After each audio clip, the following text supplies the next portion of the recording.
जय श्री राम, जय हनुमान, जय बागेश्वर धाम। आप सभी का स्वागत है आपके अपने चैनल भागवत पाठ में।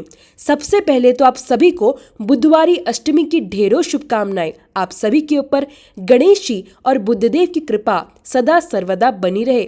आने वाली 8 जुलाई 2026 को बुधवारी अष्टमी का पावन योग बन रहा है। बुधवार के दिन यदि अष्टमी पड़ती है तो उसको बुधवारी अष्टमी कहा जाता है और इसकी अत्यंत महिमा हमारे शास्त्रों में बताई गई है। यह योग सुबह सूर्योदय से लेकर दोपहर 12:21 तक रहेगा। आइए जानते हैं कि इसकी कितनी अद्भुत महिमा है। शास्त्रों में कहा गया है कि जब दोनों पक्षों में, चाहे वे कृष्ण पक्ष हो या शुक्ल पक्ष, यदि बुधवार के दिन अष्टमी तिथि पड़ती है तो उसको बुधवारी अष्टमी का योग कहा जाता है। इस दिन व्रत अवश्य करना चाहिए, जिसकी प्राचीन कथा भी बताई गई है। इस दिन नियम का पालन करने वालों की संपत्ति कभी नष्ट नहीं होती। शास्त्र कहते हैं कि यदि सोमवार के दिन अमावस्या पड़ जाए तो उसको सोमवती अमावस्या कहा जाता है। तो जुलाई 2026 में इसी महीने में एक और सोमवती अमावस्या भी आने वाली है। पिछले महीने में भी सोमवती अमावस्या गई थी। फिर शास्त्र आगे कहते हैं यदि रविवार के दिन सप्तमी पड़ जाए तो उसको भानु सप्तमी कहा जाता है। यदि चतुर्थी मंगलवार के दिन पड़ जाए तो उसको मंगलवारी चतुर्थी कहा जाता है। फिर कहा गया है कि यदि बुधवार के दिन अष्टमी पड़ जाए तो उसको बुधवारी अष्टमी कहा जाता है। यदि ये चारों योग आपको प्राप्त हो जाए तो शास्त्र कहते हैं ये सूर्य ग्रहण के समान पुण्य प्रदान करने वाले होते हैं। इस दिन आप जो भी स्नान करेंगे वह अक्षय फल देने वाला होगा। स्नान कैसे करना है? हर हर गंगे कहते हुए स्नान कर लेना है। गंगा जी का स्मरण करते हुए स्नान कर लेना है। यमुना मैया का स्मरण करते हुए स्नान कर लेना है। नर्मदा मैया का स्मरण करते हुए स्नान कर लेना है। फिर इसके बाद आता है दान। कौन सा दान करना है ये आगे मैं आपको वीडियो में बताऊंगी, इसलिए वीडियो के अंत तक अवश्य बने रहे। साथ ही साथ वीडियो को लाइक करके कमेंट भी करें। इस दिन श्राद्ध भी कर लेना चाहिए। यदि आप श्राद्ध नहीं कर सकते हैं तो कम से कम अपने पितरों को जल से तृप्ति अवश्य प्रदान करनी चाहिए। तो जल से तृप्ति कैसे प्रदान करें? एक लोटे में जल लेना है, उसके अंदर काला तिल डालना है। उसके बाद गीता के 7वें अध्याय का पाठ कर लेना है। यदि बैठकर पाठ नहीं कर सकते तो कम से कम सुन लेना है। फिर उसके बाद दक्षिण दिशा की ओर मुख करके पितृ तीर्थ से अर्थात अंगूठे और पहली उंगली के बीच से आपने जल अर्पित कर देना है। श्राद्ध यानी तर्पण आदि आपको प्रतिदिन करना चाहिए। यदि आप कर सके तो यह तर्पण की बात हो रही है। यदि आप रोज रोज नहीं कर सकते हैं तो कम से उत्तम तिथियों में अपने पितरों को अवश्य जल से तृप्त करना चाहिए। इससे क्या होता है? कई लोग तर्क देते हैं कि हमारे माता पिता जीवित हैं, हमारे दादा दादी जीवित हैं। आपके माता पिता जीवित हैं, बहुत अच्छी बात है, भगवान की कृपा है। लेकिन आपके पितर केवल आपके माता पिता नहीं है, आपके पूर्वज भी आपके पितर हैं और पितृलोक में भी पितृ देवता है। तो इन बातों का हमें ध्यान रखना चाहिए और तर्पण अवश्य रूप से करना चाहिए। यह भ्रांति नहीं रखनी चाहिए कि अभी हमारे अभिभावक, हमारे माता पिता जीवित हैं इसलिए हमें तर्पण नहीं करना चाहिए। नहीं, इस संशय को आप निकाल फेंकिए।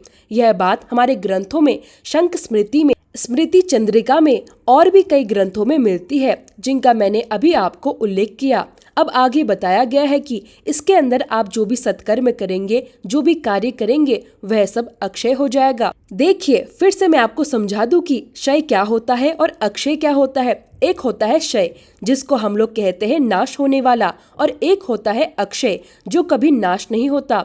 तो यहाँ पर अक्षय पुण्य मिलेगा आपको, यानी मृत्यु के बाद भी आपका यह पुण्य नष्ट नहीं होने वाला है। मृत्यु भी आपसे इस पुण्य को नहीं छीन सकती।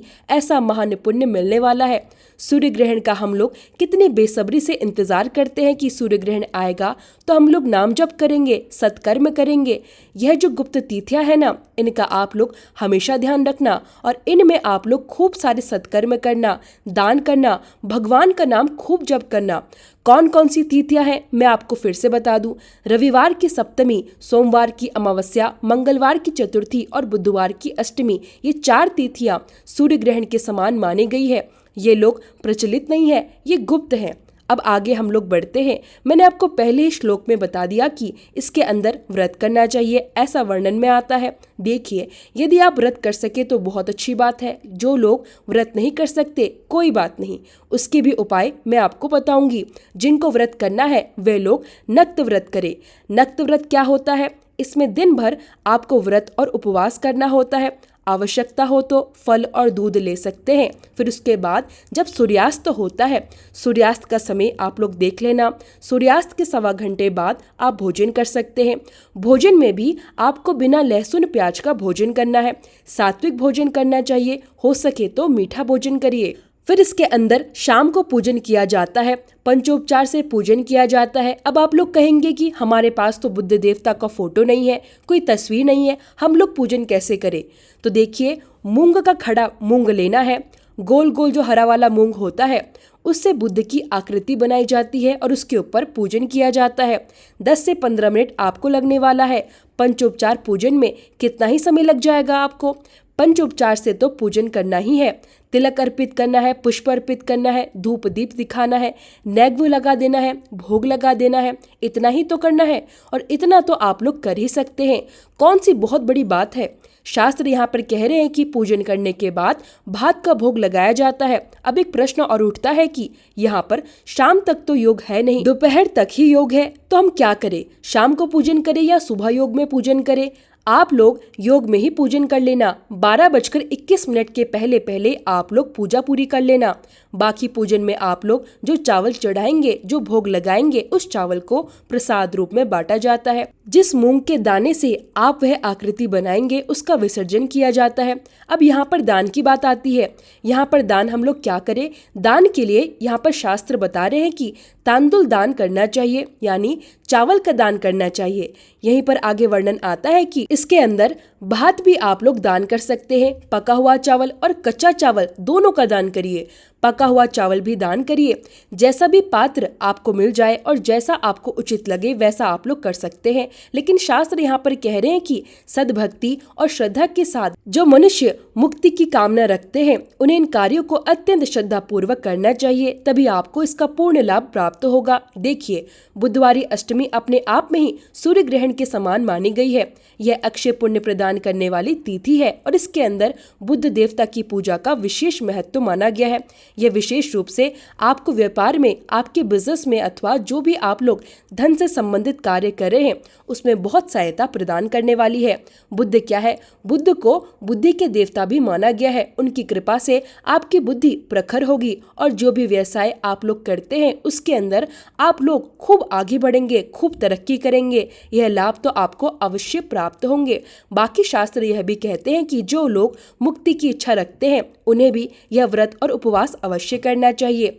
फिर से मैं ये कह दूं कि यदि आप व्रत नहीं कर सकते तो कम से कम आप पूजन अवश्य कर लेना। फिर उसके बाद इसके अंदर आपको भगवान का नाम खूब लेना है। जी हाँ, भगवान का नाम तो आपको कभी भी, कहीं भी, किसी भी योग में लेना ही चाहिए। अब सबसे पहले आप लोग जान लीजिए कि इस दिन आपको करना क्या है। सुबह आप लोग जल्दी उठ जाइए, उठकर आपको स्नान करना है और हर हर गंगे कहते हुए भगवान का स्मरण करना है। फिर उसके बाद जो आप लोग सूर्य भगवान को जल आदि अर्पित करते हैं, पूजा करते हैं, नियम करते हैं, वह कर लेना है। फिर उसके बाद आपको तर्पण करना है।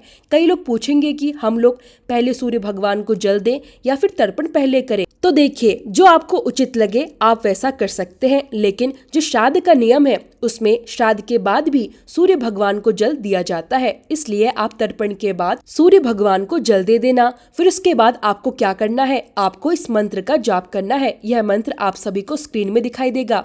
यह बुद्ध देव का मंत्र है और इसके आगे श्रीम लगा हुआ है। श्रीम क्या होता है? श्रीम का अर्थ है लक्ष्मी जी को स्थिर करने वाला बीज मंत्र। तो यह मंत्र आप लोग पढ़ लेना और इसकी कम से कम एक माला तो हर बुधवारी अष्टमी पर अवश्य कर लेना।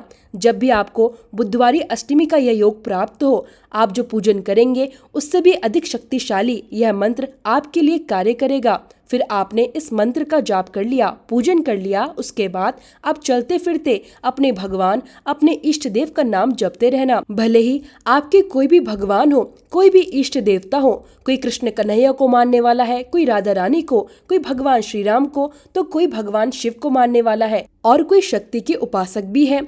अपने अपने इष्ट देवता का नाम इस योग में खूब लेना, चलते फिरते लेना, क्योंकि यह योग सूर्य ग्रहण के समान अक्षय पुण्य प्रदान करने वाला है। यह एक दुर्लभ योग है। यह भले ही पहले हमें पता नहीं था, लेकिन अब तो हमें पता चल गया है। तो अब से आप लोग पूरी श्रद्धा के साथ लग जाइए और अपने इस मनुष्य जीवन को सफलता और कल्याण की ओर ले चलिए। यदि यह वीडियो पसंद आया हो तो वीडियो को लाइक जरूर करें, चैनल को सब्सक्राइब कर दीजिएगा और साथ ही पास वाला बेल आइकन भी जरूर दबाइएगा, ताकि आने वाले हर वीडियो का नोटिफिकेशन सबसे पहले आपको मिल सके।